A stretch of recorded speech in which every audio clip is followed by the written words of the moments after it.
Shalom, selamat pagi Bapak Ibu, Saudara-saudari, jemaat dimanapun Anda berada.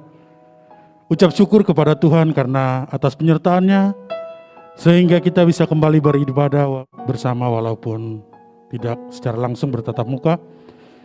Kita juga senantiasa harus selalu bersyukur karena kita tetap diberkati dan dipelihara oleh tangan Tuhan yang penuh kasih.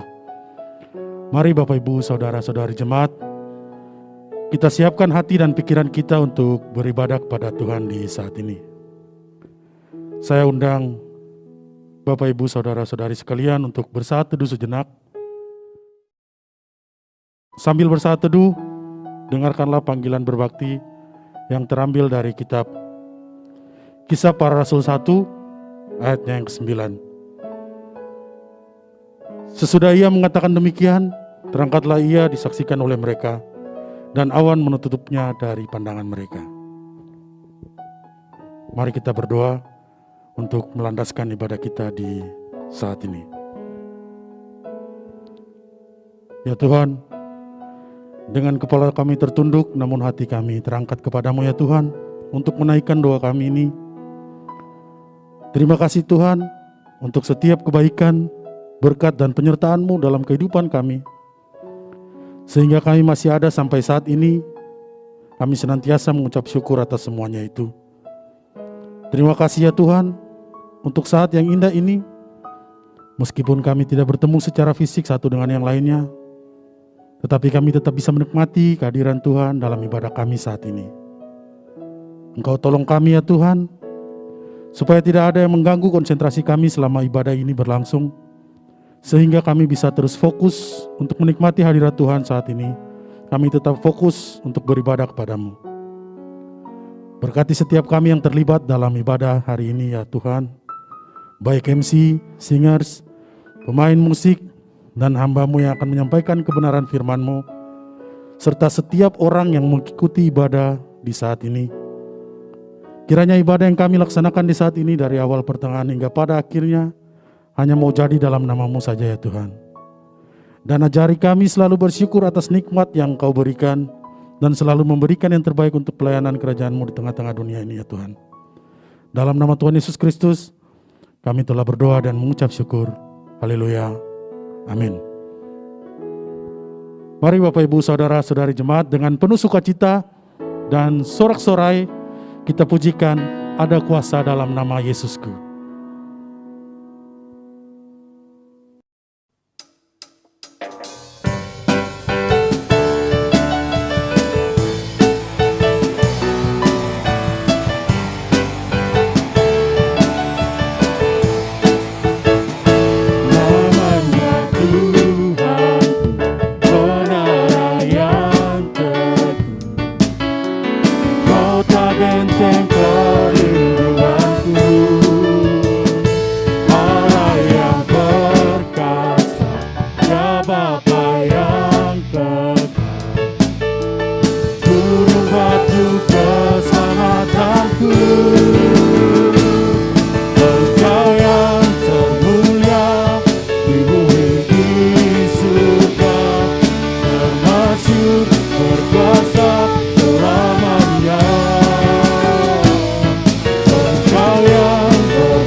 termulia di bumi di surga, termasyur berkuasa selamanya. Engkau yang berkuasa, berkuasa di dalam segala. Ada kuasa dalam nama Yesusku. Engkau yang termulia di bumi di surga, termasyur berkuasa selamanya. Engkau yang berkuasa di dalam segala. Ada kuasa dalam nama Yesusku. Ada kuasa dalam nama Yesusku. Ada kuasa dalam nama Yesusku. Sekali lagi katakan, ada kuasa dalam nama Yesusku. Dalam nama Yesusku.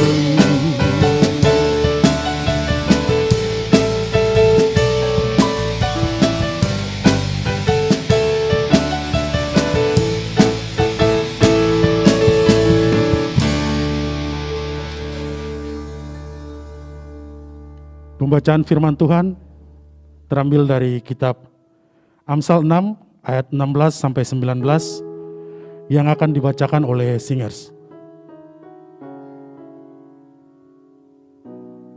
Amsal 6 ayat 16 sampai 19. 6 perkara ini yang dibenci Tuhan, bahkan 7 perkara yang menjadi kekejian bagi hatinya.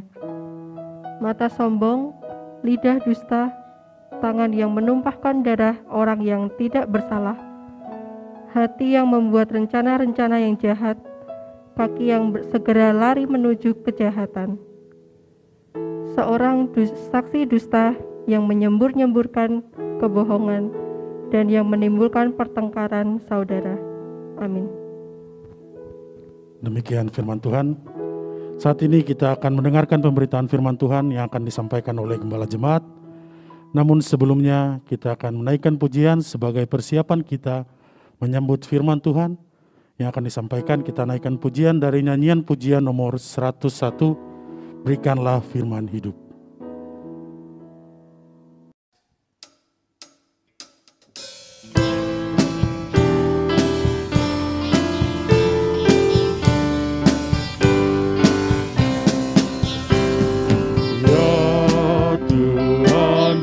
Berikanlah firman hidup, agar imanku tak kena redup.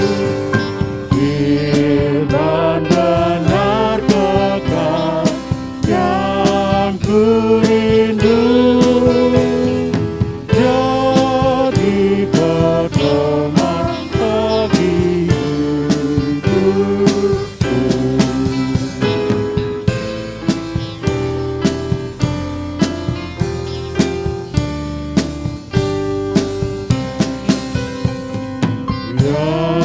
Tuhan, berikanlah firman benar, agar jiwaku pun jadi segar.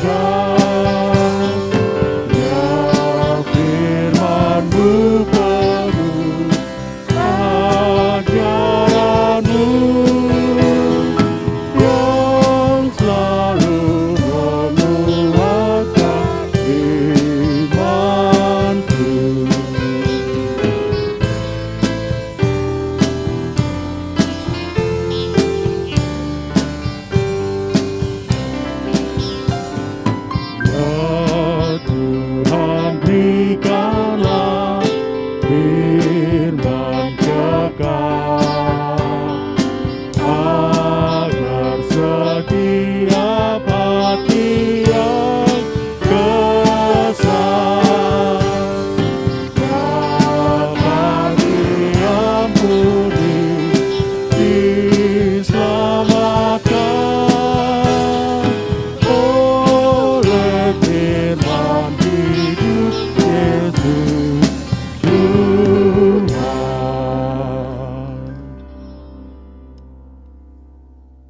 Kepada Gembala Jemaat dipersilakan. Selamat pagi Bapak Ibu Saudara sekalian yang saya kasih dalam Tuhan Yesus Kristus. Mari kita bersatu hati dalam doa. Bapa, kami siap untuk mendengarkan khotbah. Kami mohon tambahkan hikmat kepada kami sehingga kami dapat memahami penjelasan firman Tuhan. Kami juga memohon pertolongan-Mu supaya dari setiap pemberitaan firman Tuhan dapat tertanam dalam hati sanubari kami, sehingga dapat kami praktekkan dalam kehidupan kami sehari-hari. Ya Bapa, kami siap untuk mendengarkan khotbah, mohon pimpinan dan berkat-Mu. Di dalam nama Tuhan Yesus kami berdoa. Amin. Bapak, Ibu, dan Saudara sekalian, Jemaat Gloria Kayen yang saya kasih di dalam Tuhan Yesus Kristus, bersyukur pada pagi hari ini kita memasuki bulan yang baru, yaitu bulan Agustus. Dan pada pagi hari ini tepat hari Minggu tanggal 1 Agustus. Kita mengucap syukur juga karena Tuhan sudah menolong, memberkati kita sepanjang bulan Juli. Dan kita juga terus berdoa, menyerahkan hidup kepada Tuhan, agar sepanjang bulan Agustus yang akan kita jalani, Tuhan memelihara dan memberkati kita.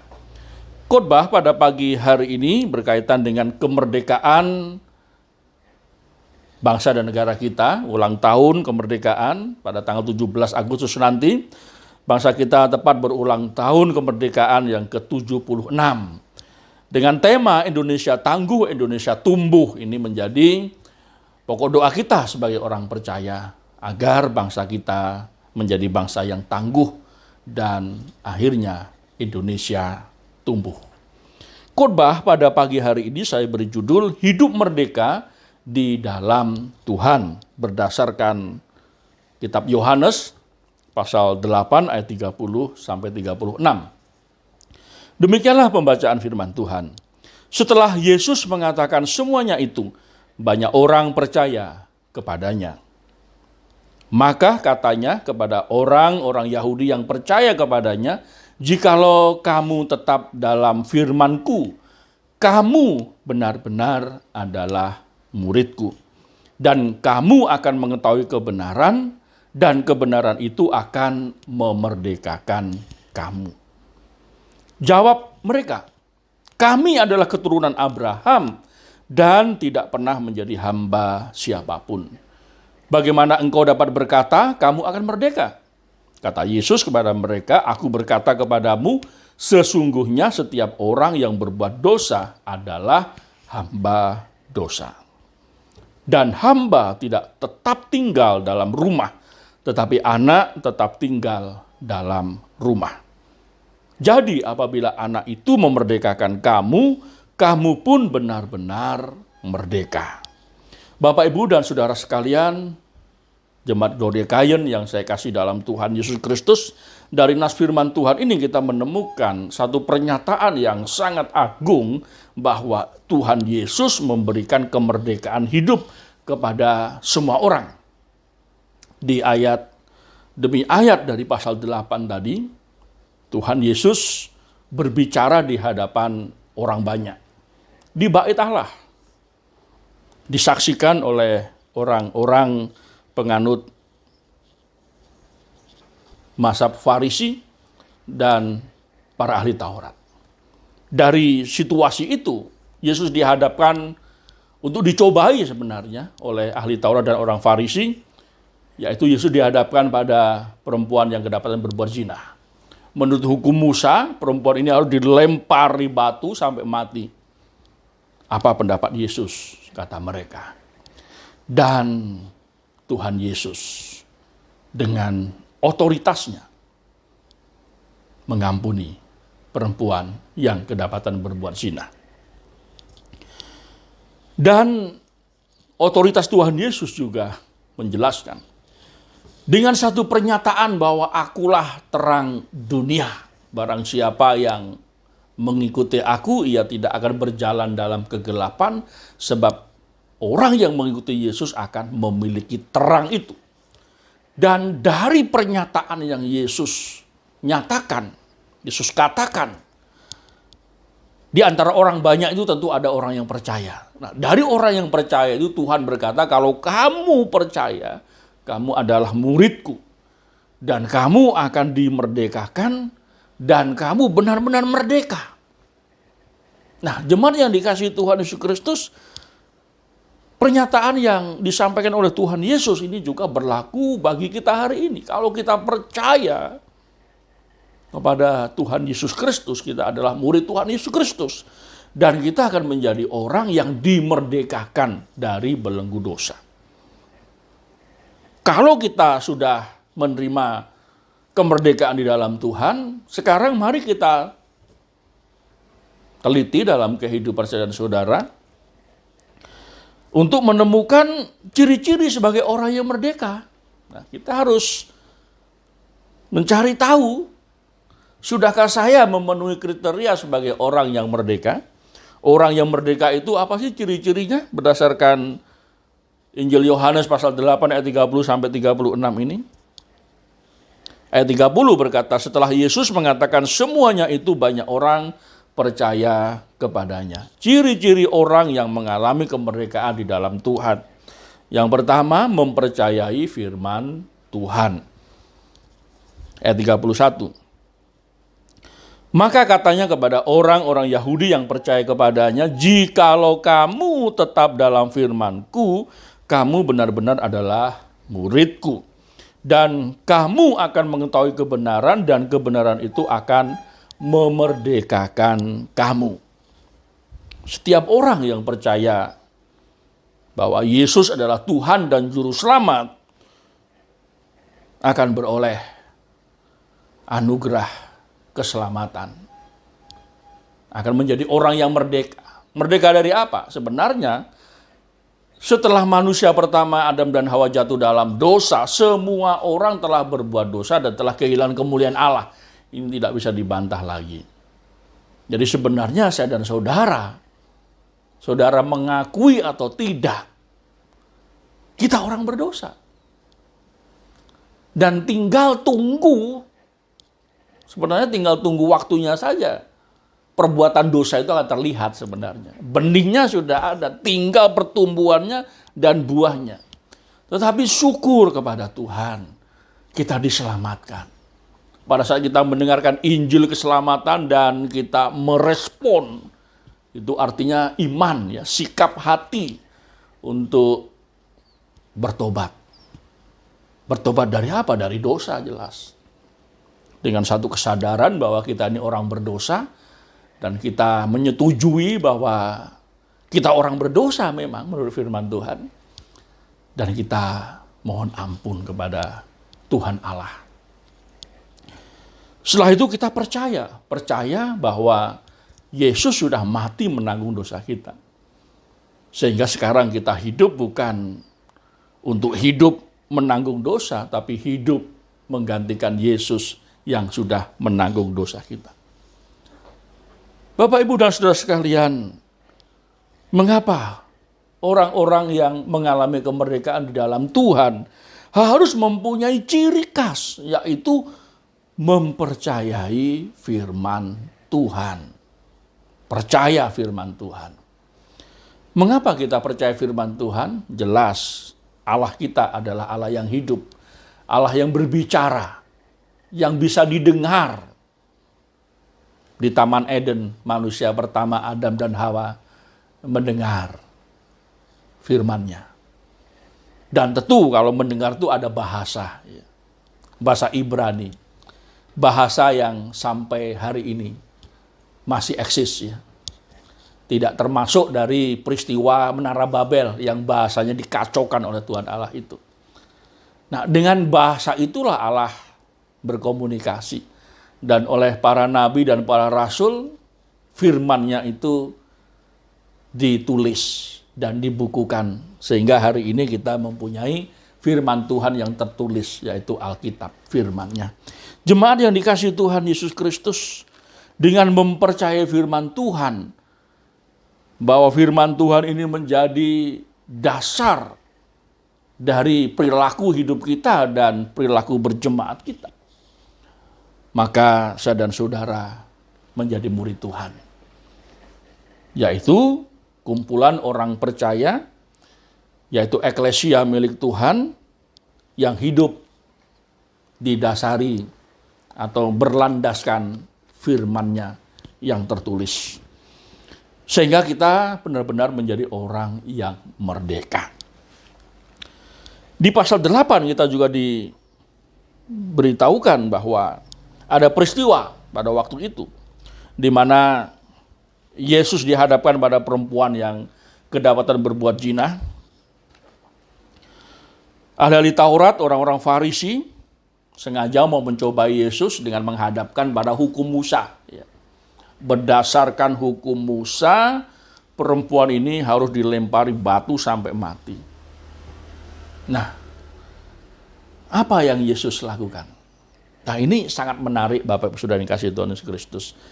Sebenarnya kan kita ini adalah orang berdosa, ya.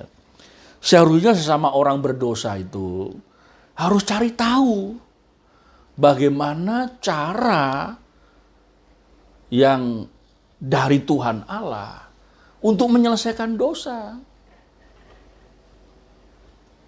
Kalau berdasarkan hukum Musa, kata orang Farisi dan ahli Taurat, ya memang itu pernah tercatat di dalam hukum Musa. Karena pada waktu itu bangsa Israel menjadi bangsa pilihan Allah. Bangsa dengan sistem pemerintahan teokrasi. Sehingga kekudusan bangsa itu memang ditekankan. Agar jangan sampai bangsa itu tercemar, maka diperlakukan hukum seperti yang dikatakan oleh ahli Taurat dan orang-orang Farisi. Nah, jemaat yang dikasihi Tuhan, sebenarnya ketika dihadapkan pada kasus seperti ini, seharusnya ahli Taurat dan orang-orang Farisi itu koreksi diri. Mengapa kok sampai ada orang yang berbuat zina? Berarti ada kelalaian dari pengajaran mereka. Mereka lalai mengajarkan hukum Musa, sehingga sampai ada yang lolos, sehingga hidup dalam perzinahan. Dan orang-orang Farisi dan ahli Taurat itu sebenarnya harus mencari tahu solusinya. Biasa kan orang dalam organisasi selalu berkata kalau nggak bisa dibina, dibinasakan katanya ya. Dibinasakan itu berarti ceritanya sudah habis, ya, nggak ada cerita lagi. Jadi kalau perempuan yang kedapatan berbuat zina tadi itu dilempari batu dan mati, apa untungnya sih? Bahkan ini menjadi tragedi sejarah. Menggunakan ayat-ayat firman Tuhan untuk melegalkan pembunuhan, ini tidak cocok dengan sifat Allah yang maha kasih dan maha kudus, maha murah lagi maha pengampun. Ya. Sebenarnya para ahli Taurat dan orang-orang Farisi ini menggunakan ayat-ayat firman Tuhan untuk melanggar firman Tuhan, yang berbahaya sekali. Kalau perempuan itu akhirnya mati dilempari batu, apa untungnya? Seharusnya ini menjadi koreksi rohani. Bagaimana orang yang hidup dalam dosa, toh kita juga sama-sama orang berdosa, mencari tahu bagaimana solusinya. Dan pada waktu itu Yesus jongkok begitu, lalu dia tulis di tanah. Tidak ada yang tahu tulisan Yesus, kan tidak diberitahu ya. Tapi dari respon ahli-ahli Taurat dan orang Farisi yang meninggalkan Yesus, mulai dari yang tertua sampai yang paling muda, berarti tulisannya itu tulisan yang sangat berpengaruh. Sebenarnya mereka harus sadar, mereka berdiri di hadapan Allah yang maha tahu. Sampai kedalaman hati mereka Allah tahu. Dan ini saya menafsirkan, Yesus menulis satu demi satu perbuatan dosa yang ahli-ahli Taurat, orang Farisi lakukan, sehingga mereka sampai malu dan mereka meninggalkan Yesus. Bapak, Ibu, dan saudara sekalian yang dikasihi Tuhan Yesus Kristus, sesama orang berdosa itu sebenarnya yang paling penting itu adalah cari tahu bagaimana cara menyelesaikan dosa, bukan dengan hukuman. Kalau hukum, dihukum mati, habis cerita, tidak ada lagi ceritanya perempuan itu. Tetapi karena ada pengampunan yang daripada Tuhan, maka kehidupan perempuan yang kedapatan berzina itu bisa jadi menjadi kesaksian yang memberkati banyak orang. Bisa jadi setelah peristiwa itu dia bercerita, aku orang paling berdosa, tetapi karena Tuhan mengampuniku, aku mendapat kemerdekaan yang sejati. Perhatikan ayat yang ke-11 dari pasal 8. Jawab Yesus, tidak ada Tuhan. Lalu kata Yesus, aku pun tidak menghukum engkau, pergilah dan jangan berbuat dosa lagi mulai dari sekarang. Jemaat yang dikasihi Tuhan, bukankah solusinya sangat sederhana? Ketika beban dosa itu begitu menghimpit kehidupan kita, terkadang kita mau cari solusi yang berat. Mintanya itu solusinya yang berat. Ya. Padahal Tuhan memberikan solusi yang sangat mudah sekali. Yang sangat ringan. Pergi, jangan berbuat dosa lagi mulai dari sekarang. Jemaat yang dikasihi Tuhan, ini perempuan yang kedapatan berbuat zina, mereka percaya perkataan Tuhan Yesus. Firman Tuhan yang kita baca melalui Alkitab. Apakah memerdekakan kita atau semakin membuat kita tidak mau mengampuni diri sendiri, tidak mau memaafkan diri sendiri karena berpikir bahwa dosaku sudah sedemikian banyaknya sehingga tidak mungkin Tuhan Allah bisa membereskan dosaku. Itu yang salah. Yang benar adalah di atas kayu salib Tuhan sudah menanggung dosa seisi dunia. Dan firman-Nya berkata, sudah selesai. Apakah saudara percaya dengan firman Tuhan ini? Kalau saudara percaya, berarti saudara adalah orang yang dimerdekakan. Tetapi kalau enggak mau percaya, saudara akan menanggung dosamu itu sendiri dan engkau masih diperbudak oleh dosa. Orang-orang yang merdeka di dalam Tuhan adalah orang-orang yang mempercayai firman Tuhan. Jemaat yang dikasihi Tuhan, iman timbul dari pendengaran dan pendengaran karena firman Kristus. Di luar sana banyak berita buruk. Tetapi di dalam firman Tuhan ada kabar sukacita, kabar yang membebaskan bahwa dosaku sudah ditanggungnya supaya aku dapat hidup merdeka. Hidupku bukannya aku lagi, tapi Kristus yang ada di dalamku. Karena dia sudah mati bagiku, maka aku hidup bagi dia. Inilah ciri khas orang yang merdeka.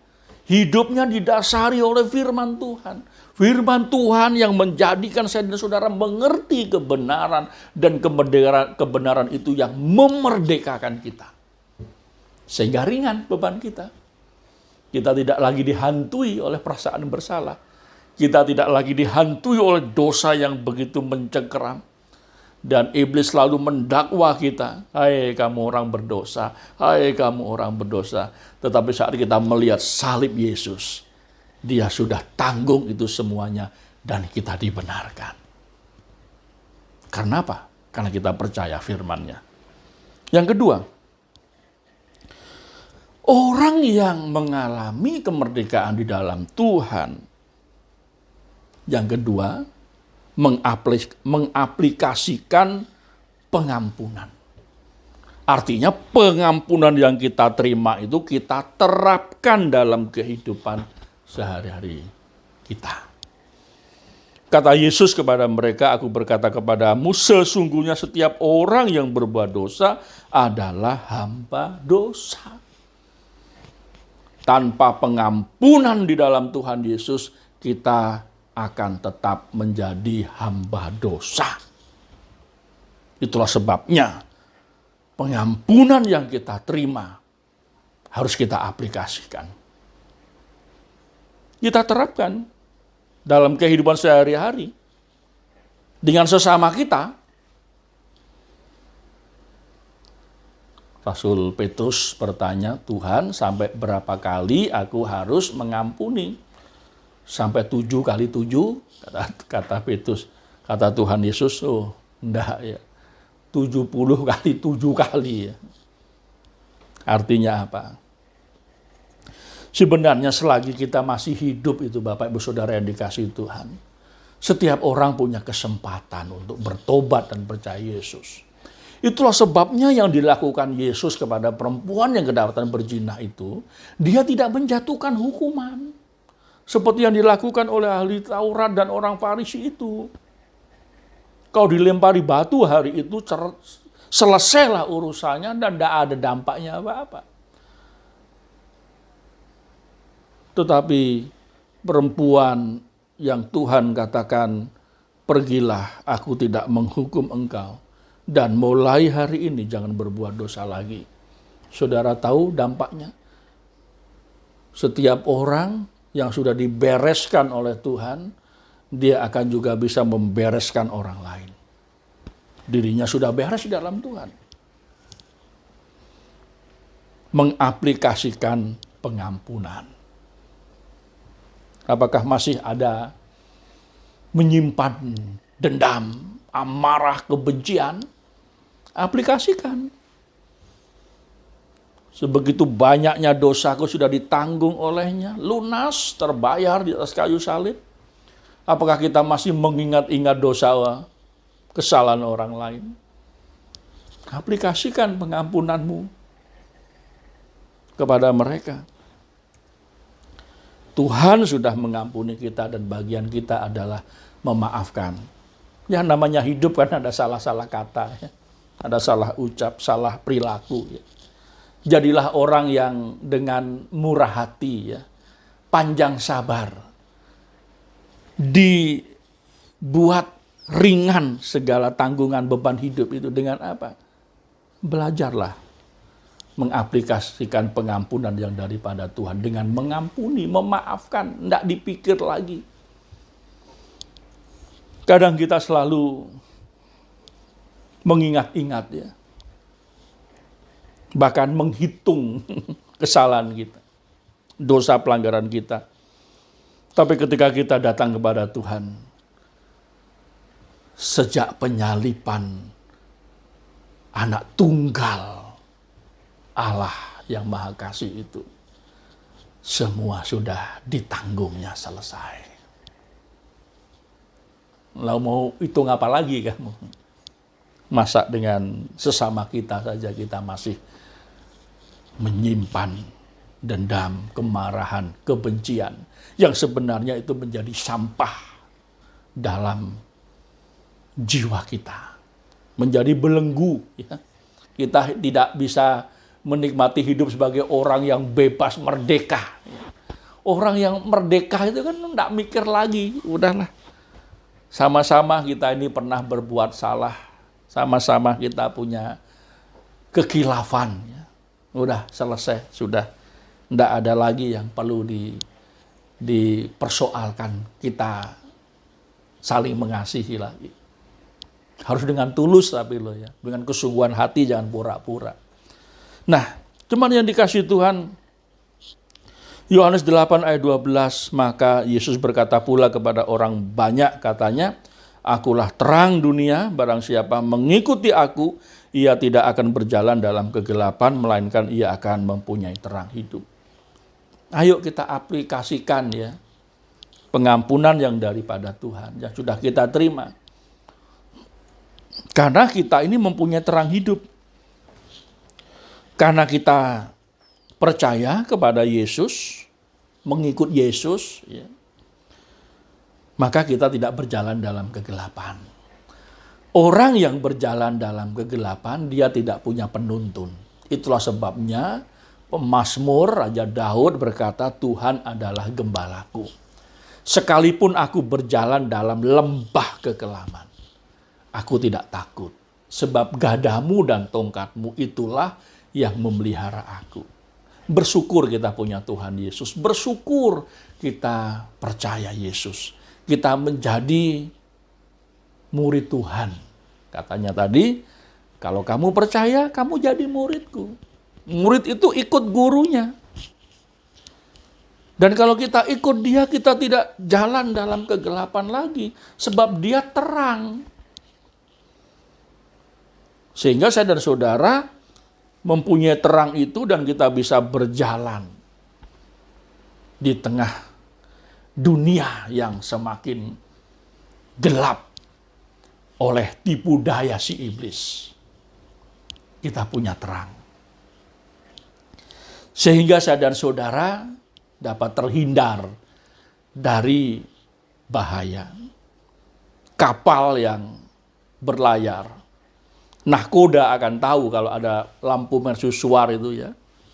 Berarti sekitar situ ada gugusan batu karang.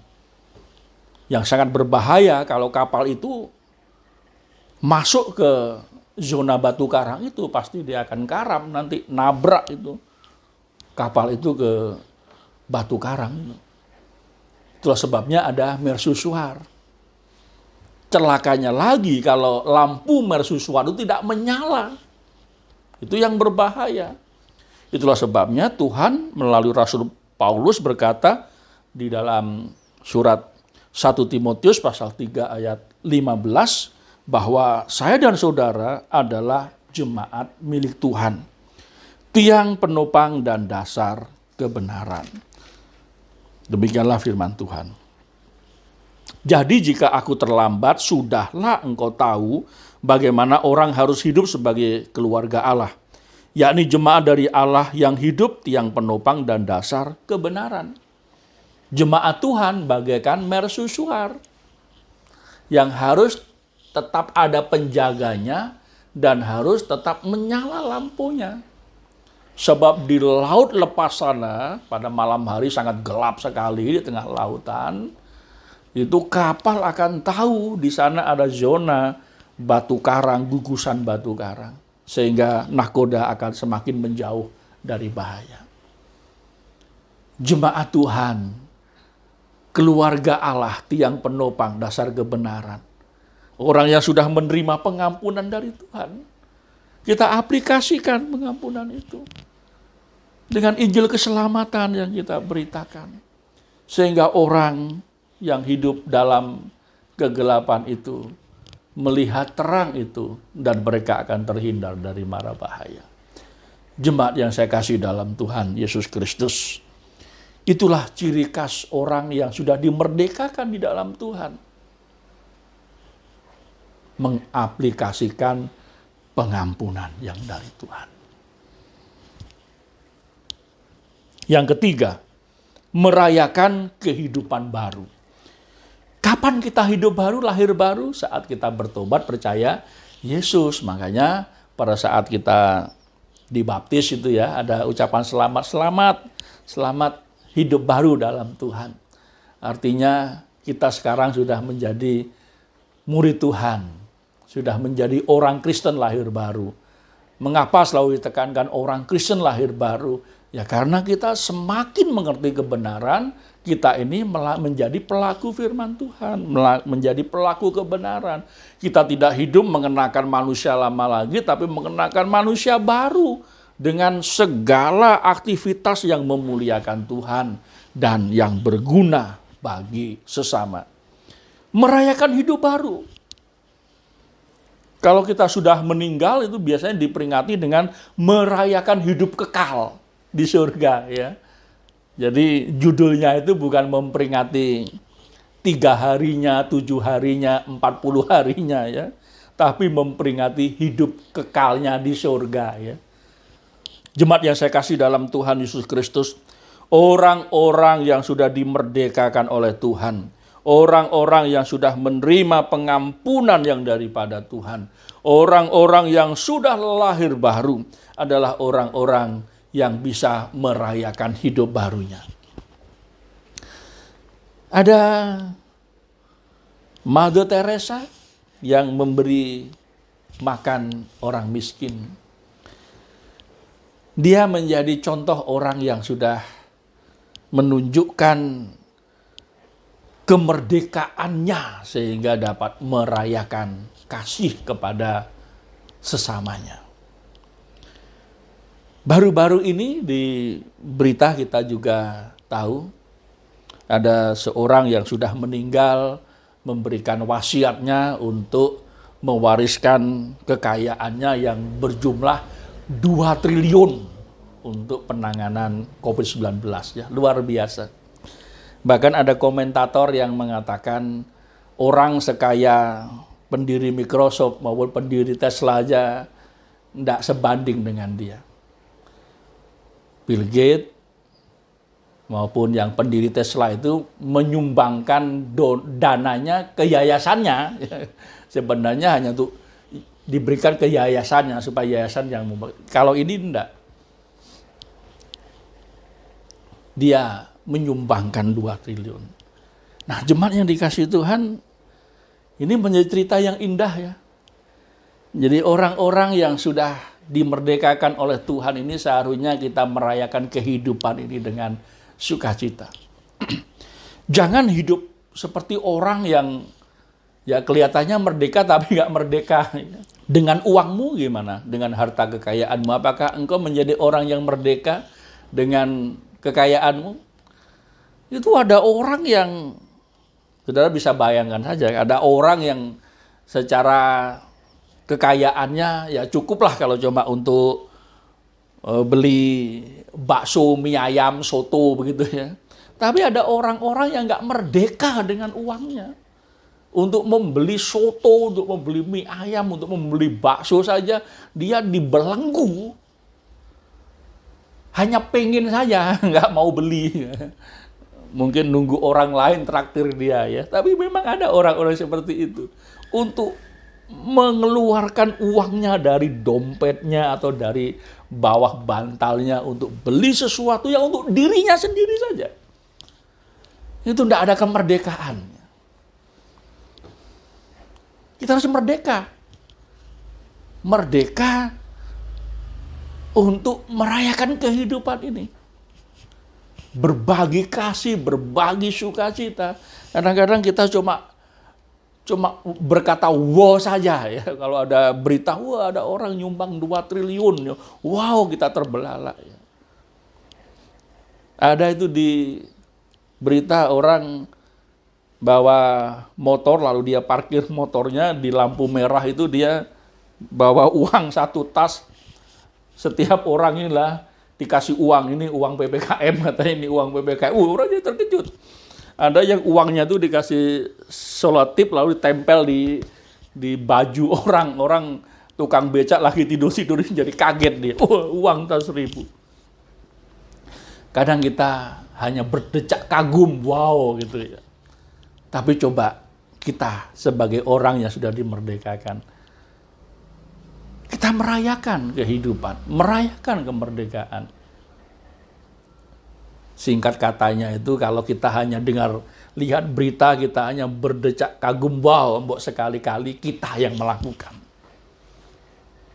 Berbagi sebagai orang yang merdeka. Dengan uang kita sendiri kita harus merdeka. Jangan sampai kita dengan uang sendiri kita terjajah ya. Bahkan untuk beli bakso seharga 20.000 kita tahan-tahan sampai selera makan baksonya hilang. Ndaknya nggak beli. Kita harus menjadi orang yang murah hati, mengasihi sesama. Di masa pandemi COVID-19 ini ya sebenarnya kesempatan bagi kita untuk berbagi kasih, sukacita, merayakan kehidupan. Kalau nggak bisa yang heboh-heboh ya yang sederhana lah ya. Kalau nggak mau diketahui orang ya diem-diem saja ya, kasih beri orang lain. Seperti orang yang merdeka gitu loh, merdeka, punya uang merdeka aja beri. Ada rezeki beli paket sembako, bagikan. Kadang orang tanya, dari mana dananya? Dapat donatur dari mana? Memberi itu nggak harus nunggu donatur ya. Memberi itu kemerdekaan kita merayakan sukacita, merayakan kehidupan. Kita kadang mempunyai hikmat, karena kita bukan orang yang kaya raya. Kita tabung dulu, kita cicil ya. Beli beras 5 bungkus dulu, beli lagi sampai banyak, dimasukkan kantong lalu dibagikan. Yang dikasihi Tuhan Yesus Kristus, itulah ciri-ciri orang yang mengalami kemerdekaan di dalam Tuhan Yesus ya. Saya dan saudara sebenarnya kita sudah tahu berita firman Tuhan ini. Kita bahkan sudah mengalami kemerdekaan di dalam Tuhan. Tetapi mengapa ini harus diulang-ulang? Supaya saya dan saudara mengerti kebenaran itu bukan di taraf pengetahuan, tetapi itu sampai merasuk dalam sanubari kita sehingga kita bisa mempraktekkan. Sampai pada tataran bisa mempraktekkan benar-benar saya dan saudara itu sebagai orang yang merdeka di dalam Tuhan. Jemaat Gloria Kayen, mari kita bertekad untuk hidup sebagai orang yang sudah dimerdekakan Tuhan. Sehingga hidup saya dan saudara ini adalah hidup karena percaya firman Tuhan. Apapun dalam latar belakang kehidupan kita, entah itu gelap banget, sangat gelap, percaya firman Tuhan. Bahwa Dia sudah mengampuni kita. Bahwa pertobatan di dalam Tuhan Yesus Kristus, kita beroleh pengampunan. Kalau Tuhan mengampuni, ya benar-benar mengampuni. Kalau Tuhan memerdekakan kita, ya benar-benar kita dimerdekakan. Kalau Tuhan berjanji akan memberikan bagi kita rumah di surga, Tuhan pasti memberikan. Itu artinya apa? Kita orang merdeka. Percaya firman Tuhan. Dan hidup ini kita mengaplikasikan pengampunan. Terapkan pengampunan itu dalam praktik nyata. Sehingga kita benar-benar merdeka. Tidak dibelenggu lagi dengan dendam kesumat ya. Sampai-sampai disinetronkan itu ya. Orang yang punya dendam kesumat dikubur sampai kuburannya nolak katanya. Kuburannya keluar air lah, disambar petir lah dan sebagainya. Enggak lah. Karena kita percaya Tuhan. Kita aplikasikan pengampunan. Dan mari kita rayakan kehidupan baru kita di dalam Tuhan. Orang yang hidup baru di dalam Tuhan, dia merdeka. Merdeka menggunakan segala berkat Tuhan untuk berbagi kasih. Untuk melayani Tuhan. Untuk hidupnya sendiri. Supaya menjadi pribadi yang bisa menikmati berkat Tuhan. Jemaat Gloria Kayen yang saya kasih dalam Tuhan Yesus Kristus, saya dan saudara, orang yang sudah dimerdekakan. Sebagai orang yang sudah dimerdekakan, kita percaya firman Tuhan, kita aplikasikan pengampunan, dan kita rayakan kehidupan baru kita di dalam Tuhan. Mari kita berdoa. Bapa di surga, penjelasan firman Tuhan sudah kami dengarkan. Dan bagian kami adalah melakukan firman Tuhan dengan kesungguhan hati kami. Mohon pimpinan dan berkat-Mu supaya kami melaksanakan firman-Mu. Di dalam nama Tuhan Yesus kami berdoa. Amin. Puji nama Tuhan, firman Tuhan yang sangat memberkati kita semua. Amin. Untuk merespon firman Tuhan kita akan pujikan Yesus kekuatan.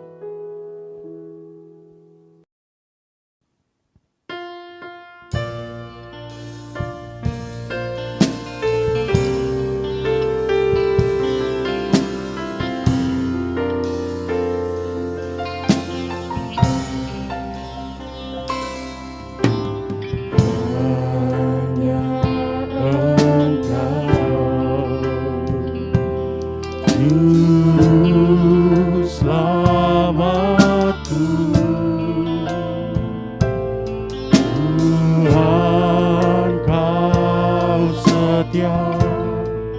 padaku.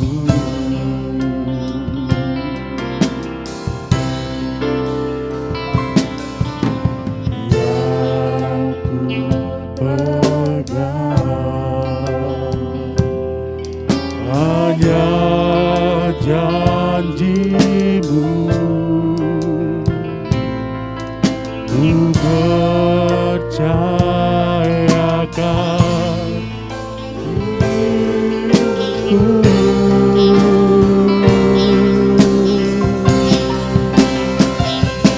Ku sembah Kau Allahku, Bapa dan sahabatku. Kau yang pedulikan seluruh hidupku.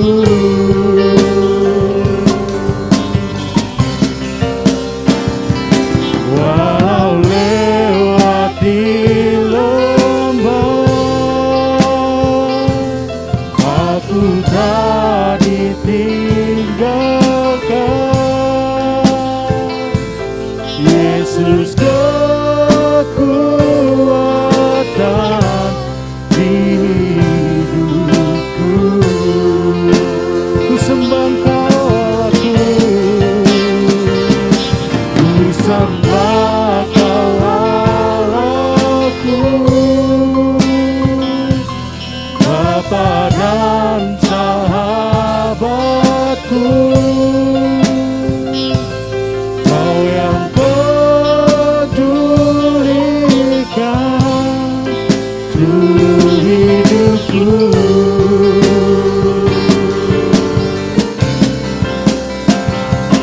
Walau lewati lembah, aku tak ditinggalkan. Yesus kekuatan di hidupku. Katakan Yesus kekuatan. Yesus kekuatan. Katakan Yesus kekuatan. Yesus kekuatan. Sekali lagi katakan Yesus kekuatan. Yesus kekuatan di hidupku.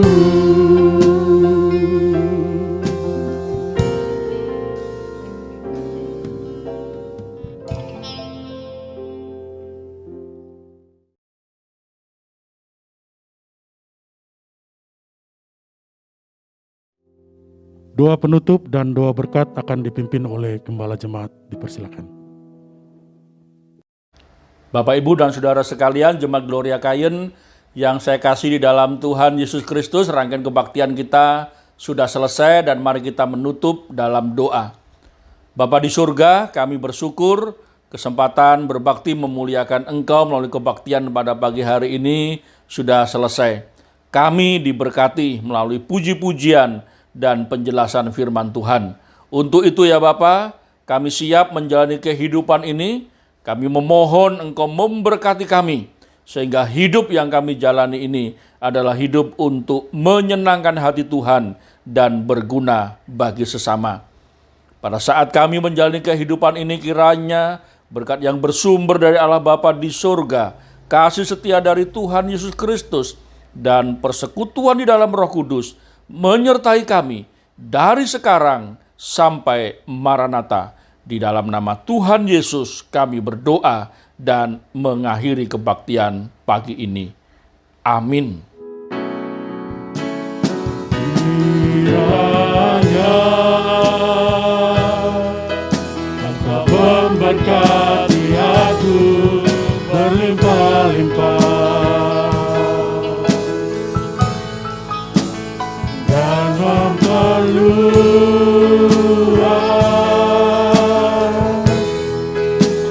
daerahku.